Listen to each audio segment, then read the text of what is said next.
రాష్ట్రాల్లోనే పార్టీలకు అతీతంగా ఒక మంచి వ్యక్తి ఉపరాష్ట్రపతిగా రిటైర్ అయిన అజాత శత్రువు అయిన వెంకయ్య నాయుడు గారు కూడా చూసి మెచ్చుకున్నంటే తప్పకుండా ఈ సినిమా సక్సెస్ అవుతుందని చెప్పి నాకు అర్థమైపోయింది.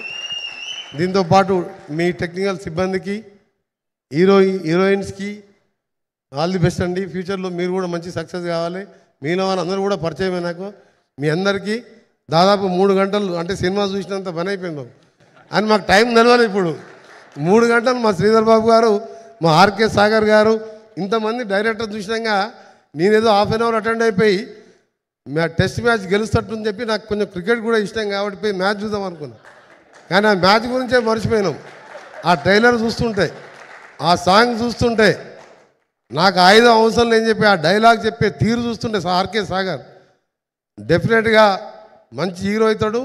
నా సపోర్టు, మా సినిమా తెలంగాణ గవర్నమెంట్ సపోర్ట్తో పాటు సినిమాటోగ్రఫీ మినిస్టర్గా మీ సినిమా ప్రమోషన్ కావాల్సిన విషయంలో కానీ ఫ్యూచర్లో నువ్వు ఏదైనా యాక్టింగ్ చేయదలుచుకున్నా తప్పకుండా నా పూర్తి సహకారం, మా శ్రీధర్ బాబు గారి సహకారం నీకు ఉంటుంది. నువ్వు తప్పకుండా బెస్ట్ హీరోగా తెలుగు రాష్ట్రాలలో నీ పేరు అందరూ కూడా ప్రతి ఒక్కరు కూడా చూస్తారు.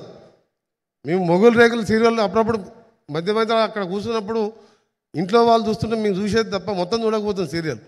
కానీ ఎవరైనా ఆ టైంలో మనం వచ్చి ఏదన్నా టీ పెట్టమన్నా కాఫీ పెట్టమని ఎవరు వచ్చేది కాదు. మా ఇంట్లో వంట మనిషి మా పనిచేసే ఆవిడ రాజమండ్రి రామ కింద ఉంటుంది, కింద సరౌండ్ క్వార్టర్, పైకి పిలిస్తే రాకపోతుండే. సీరియల్ అయిపోయి వస్తా అని చెప్పేది. ఇంకా నేనే పోయి టీ పెట్టుకునే, లేకపోతే మా మిసెస్ని బదిలాడి టీ పెట్టుకునే పరిస్థితి.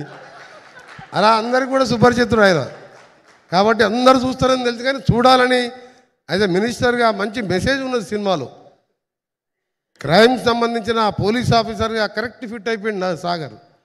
అందరికి కూడా మరొకసారి ఈ టీం సినిమా కోసం కష్టపడ్డ టెక్నికల్ కానీ ఈచ్ అండ్ ఎవ్రీ కెమెరామెన్స్కు అందరికి కూడా ధన్యవాదాలు తెలియజేసుకుంటూ మరొకసారి ఆర్కే సాగర్ గారికి, ప్రొడ్యూసర్స్కి, డైరెక్టర్కి, ఇక్కడికి ఇచ్చేసిన అతిరథ మహారాజు తెలుగు ఇండస్ట్రీలో ఉన్న వారందరికీ తప్పకుండా పైరసీ విషయంలో కూడా నిన్న మొన్న న్యూస్లో చూస్తున్నాను.